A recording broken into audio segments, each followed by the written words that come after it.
Well, thank you very much, Daisy, for that welcome. It's rather nicer than the one I got in North Norfolk when I was a candidate there, when I was introduced with the words, "Ladies and gentlemen, Iain Dale is our next speaker. He has many debatable qualities." Now, when I met with Mark Tanzer to talk about what kind of speech he wanted from me today, I was rather surprised when he said we'd like 50 minutes on the contrast between Labour's micro-fiscal policy and their macroeconomic strategy. But hey, here goes. But when I was applying to be a candidate in Chipping Barnet, that was exactly what they did want me to talk about for 4 minutes off the cuff. And if any of you have ever thought about going into politics, that's the sort of thing that can confront you. At another candidate selection meeting, we were asked who or what we'd like to be reincarnated as. I said I'd like to come back as my Jack Russell Geo, but one of my competitors thought he'd quite like to come back as, think about this, not too hard, Kylie Minogue's bicycle saddle. That man is now Minister for Aviation at the Department of Transport, ladies and gentlemen. More of him later. Now, on the plane over here, I did think to myself, well, thank God I'm going to an ABTA conference, not a party political conference, because instead of Dubrovnik, we'd be having this event in Glasgow, or God forbid, Blackpool. Apologies to anyone from Blackpool, but the last time I went to a conference in Blackpool, I was in, should we say, a rather cheap hotel and woke up at 2 o'clock in the morning, covered in sweat. And even though it was a party conference, I hadn't actually been doing anything to make that happen. And I discovered that the bed had rubber sheets on it. And I decided at that point I would never be going back to Blackpool. Now, I've been tasked with being your Mystic Meg for the day and looking ahead to the next few years in politics and trying to draw out a few ideas as to what the government might have in store for your sector. Now, in many ways, the travel sector has survived the economic downturn remarkably well, and I think is actually rather well placed to take advantage of the recovery that now seems to be taking place. And left to your own devices, I'm sure you will thrive. But I think there are 4 prerequisites that are needed to enable that to happen. Political and economic stability in the UK and abroad, the world economy continuing to grow, further regulation strangled at birth, and relevant new infrastructure coming on stream as soon as possible. Now, I earn my living pontificating about politics, reading the political runes, analysing political risk.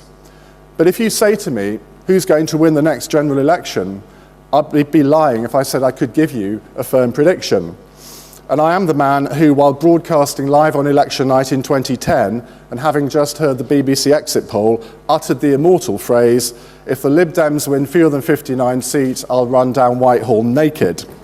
They won 57. But like most politicians, I haven't yet delivered on that particular promise. Now, in many ways, this is Labour's election to lose. The electoral system gives them a 5-point head start. They face an unpopular coalition. And yet they show few signs of putting together a coherent programme for government.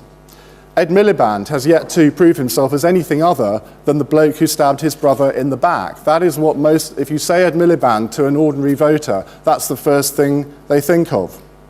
The Tories are going to attack him as Neil Kinnock, reincarnated, as Red Ed, as a politician that you can't imagine in number 10. And their advertising campaign will centre around posters saying, do you want to give the keys to the economy back to the 2 men who helped create the mess in the first place? But just to prove I can get some political predictions right, I did predict Ed Miliband would follow Gordon Brown as Labour leader back in 2008. I've always been impressed by Ed Miliband.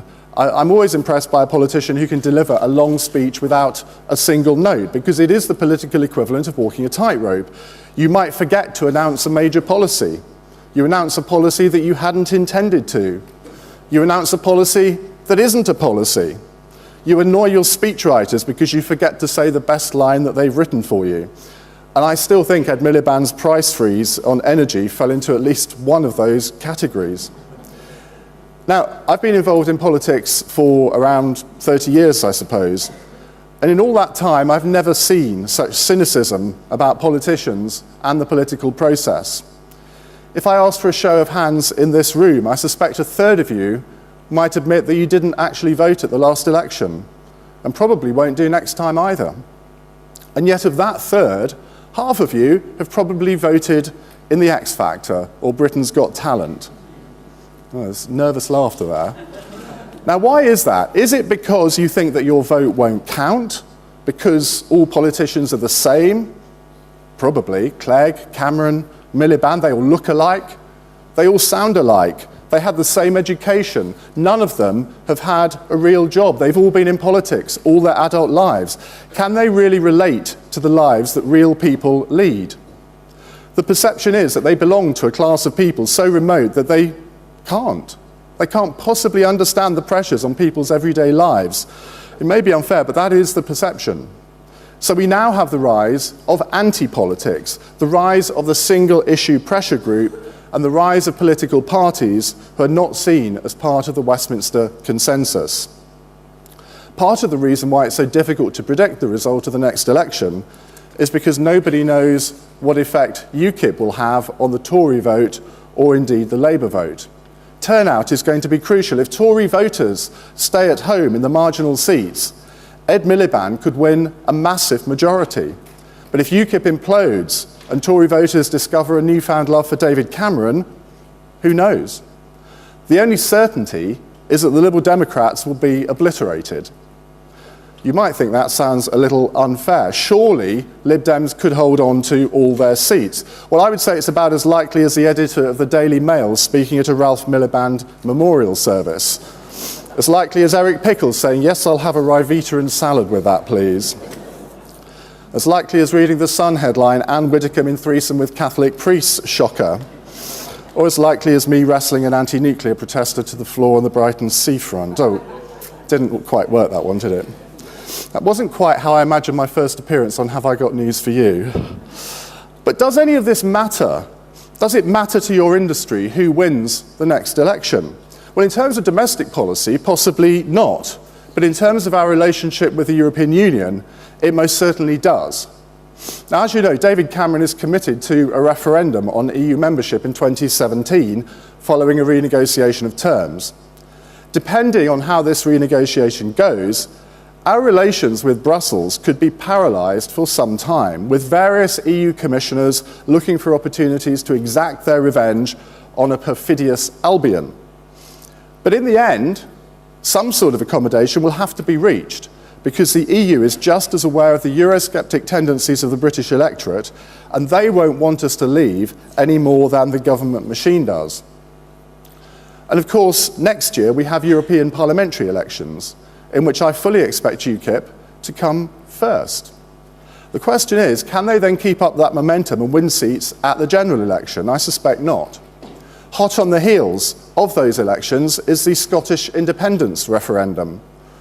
Now, I can't see the Scottish people committing political suicide and voting for independence, but Alex Salmond is a very canny politician and should not be underestimated. The main area of domestic policy likely to affect you is, I suppose, what to do about airport capacity, particularly in the southeast. And here, it's as clear as mud as to what the political parties will do. Back in 2009, the Tories were dead against a third runway at Heathrow. Labour were totally in favour. Now, they all seem to be against, but none of them will rule it out completely. So what does a politician do when he doesn't want to decide?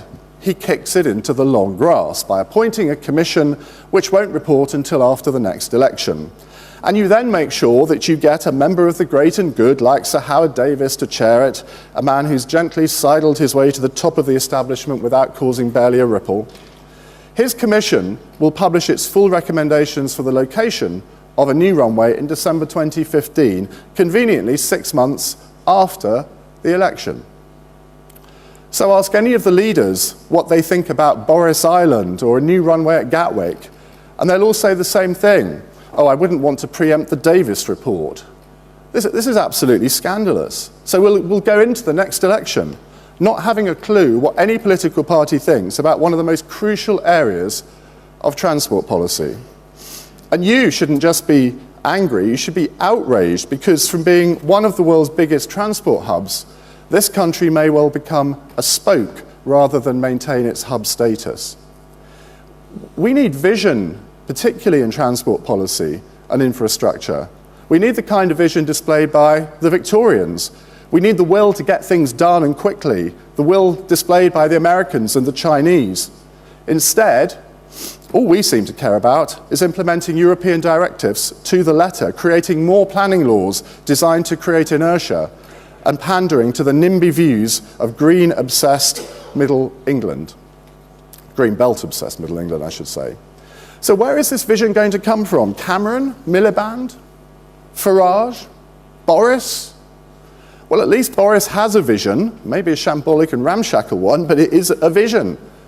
And it's a vision of an £80 billion state-of-the-art airport slap bang in the middle of the Thames estuary. But almost as soon as he'd commissioned a feasibility study, the naysayers started to rubbish it. It can't be done, they said. Think of the birds, the greater crested newt, a ship with a World War II bomb on it.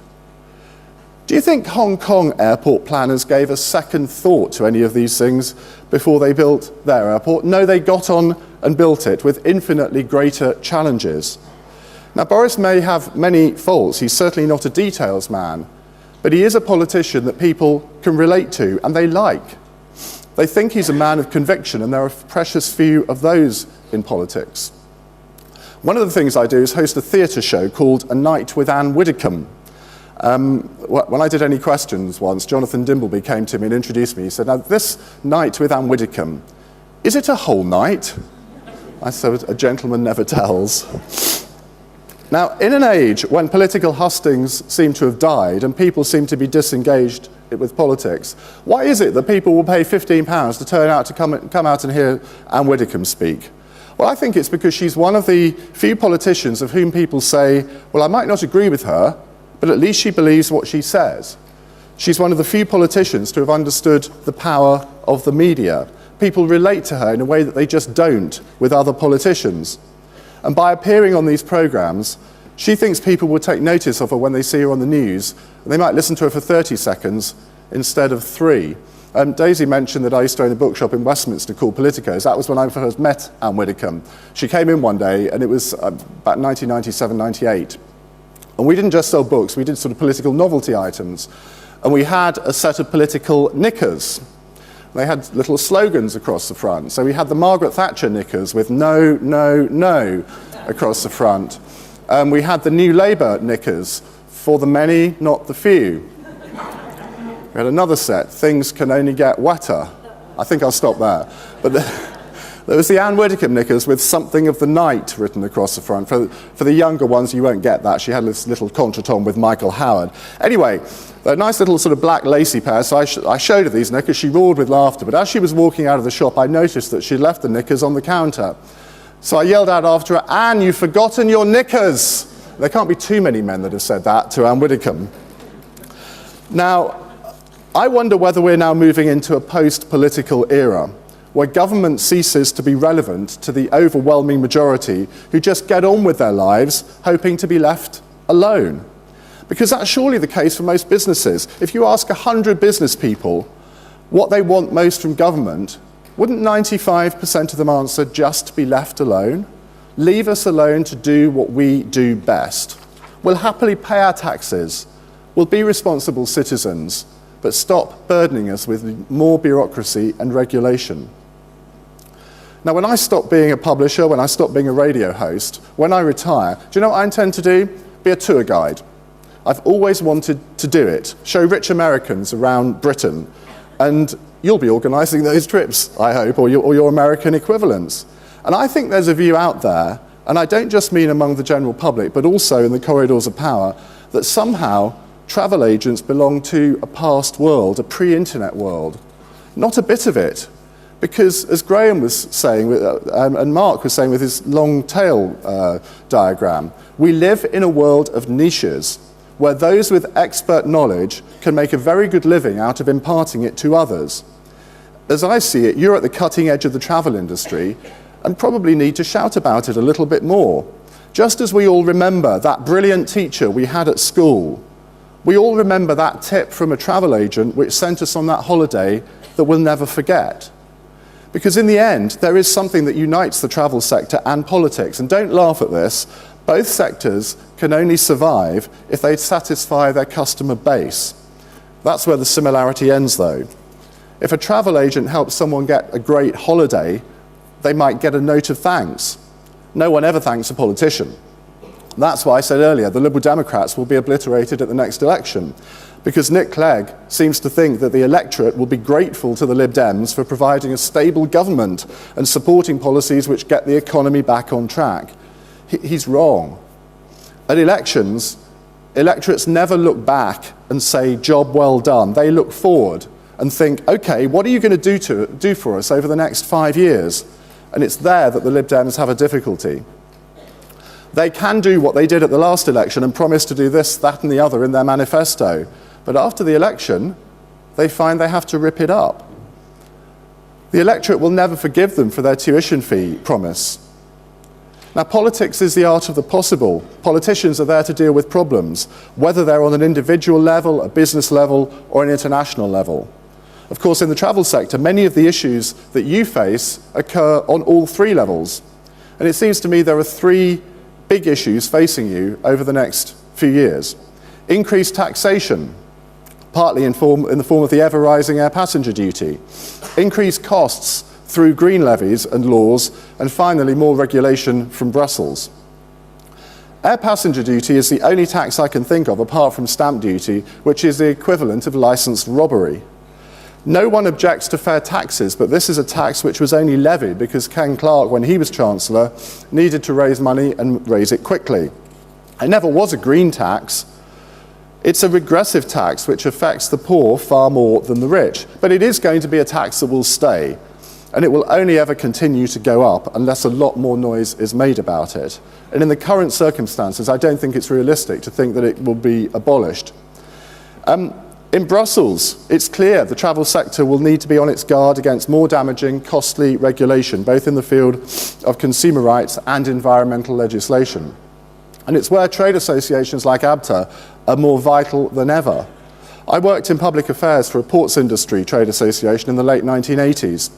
And I remember someone saying to me that in 20 years' time, my entire job would be taken up with lobbying in Europe. It was then I decided to get a new job. But that's the truth of it.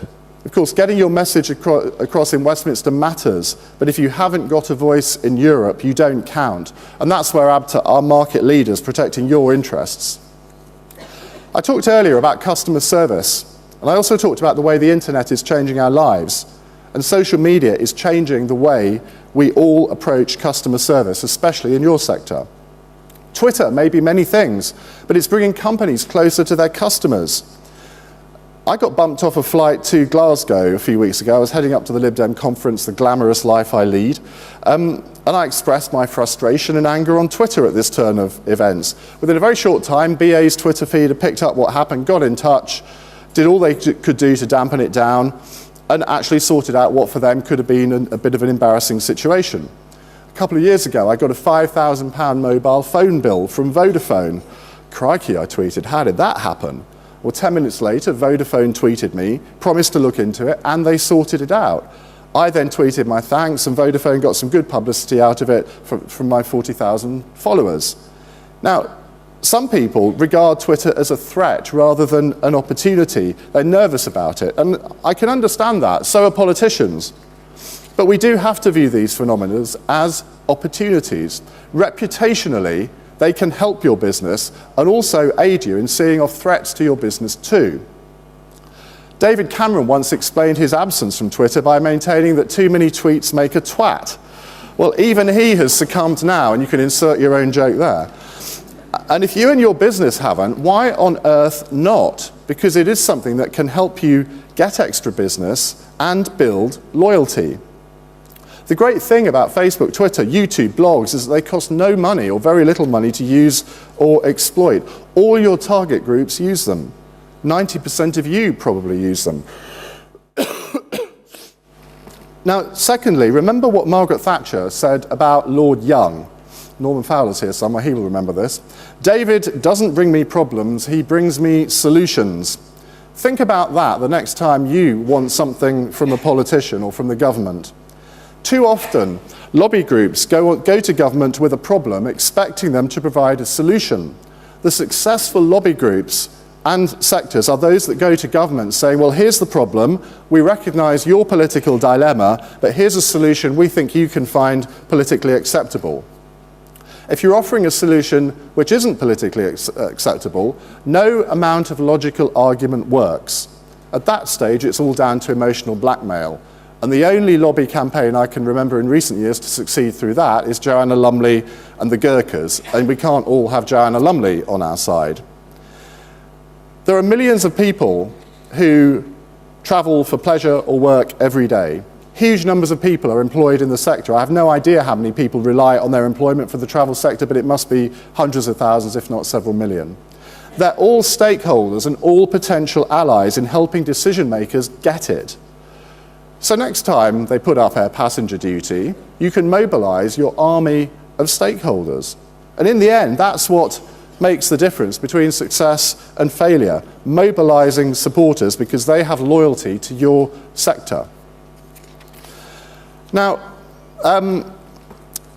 airports, I think, are something, I mean, we all use all the time. Clearly in the travel sector we do, but also if we're going on holiday. And I'm genuinely embarrassed sometimes that the first impression that people get when they come into Britain of our country is through our airports. And thank goodness that the new owners of Heathrow and Gatwick are now taking steps to change that. I love flying from London City Airport because I love everything about it. It's the most brilliant airport to go through. You can get through it in 20 minutes. And in a sense, all airports should be like that. But then you come, a lot of your customers will have this experience. You come back from your package holiday to Crete. This happened to me 3 years ago. You get in at 1 o'clock on a Sunday morning at Gatwick, and it comes as a massive surprise to the Gatwick airport authorities that 7 or 8 flights arrive at the same time, and then you have to wait for 3 hours. It's a constant source of bemusement that this sector seems unable to get its act together like that. And it's that sort of basic lack of organisation which not just gets the airport a bad reputation, but our country as well. But in a sense, the secret of this is communication. If you have bad news to impart, at least be honest about it and be transparent and impart it properly. Be honest and, if appropriate, apologise. Now, I hesitate to bring my remarks to a close by talking about apocalyptic possibilities. But I started off by talking about political risk, and much of what I've discussed has been assessing the threats to your sectors, partly what Graham was doing as well.